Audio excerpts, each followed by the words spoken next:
এই ভাইপোটা এসছে আমার কাছে কিছু কাগজ নিয়ে, বলছে আমার কোনো ভুল নেই, অথচ আমাকে ডিলিট করেছে। তো আমি দেখলাম কাগজগুলো একবার দেখি। তো তাহলে তোমার নাম? আমার নাম শেখ রহমতুল্লাহ। শেখ রহমতুল্লাহ নাম। বাবার নাম? ইদ্রিস শেখ।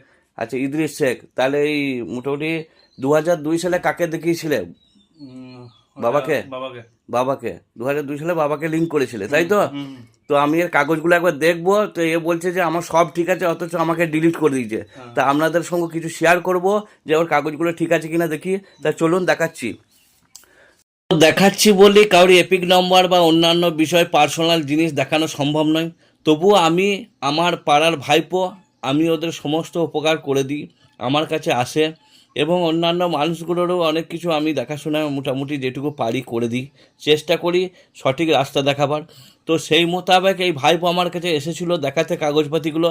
তো আমি তার কাগজপাতি ঘেঁটে ঘুঁটে একটু দেখলাম।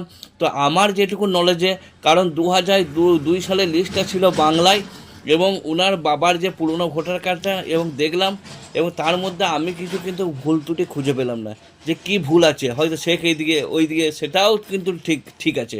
অথচ এর নামটা ডিলিট করে দিয়েছে। অথচ হিয়ারিংয়ে গেছে, এ সাধারণ মানুষ, পড়াশোনা করে নাই, খেটে খায়, বাবা নেই, মা বিধবা, দুটো বাচ্চা আছে ছোট্ট ছোট্ট, কাজে না গেলে খেতে পাবে না, ভূমিহীন, অতি দরিদ্র পরিবারের, মানে খুব অসহায় একটা ব্যক্তি, যেটার উপরে গোটা সংসারটা ডিপেন্ডেন্ট।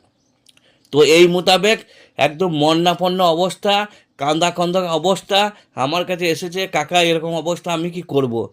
আমার কর্তব্য অনুযায়ী যে ইলেকশন কমিশনের ওয়েবসাইট, সেই ওয়েবসাইটে গিয়ে আপিল করা, এটাই সবাই করছে। তো সেই হিসাবে তোমাকেও করতে হবে, বাকিটা দেখা যাবে। তো এইটুকুই বলে আমি ওকে সান্ত্বনা দিয়ে কোনো রকম বুঝিয়ে, কোনো চিন্তা করো না, কাজকাম করো, যা হবে দেখা যাবে।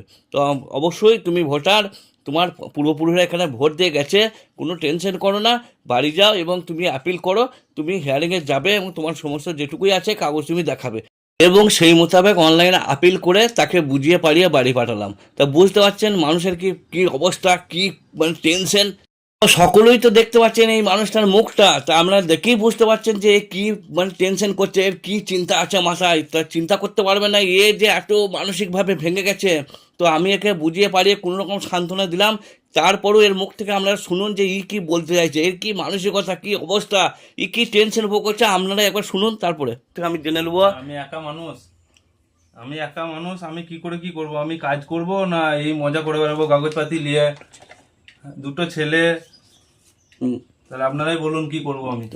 কাজ না করলে সংসার চলবে না, যদি এরকম করে তাহলে কি করে কি হবে?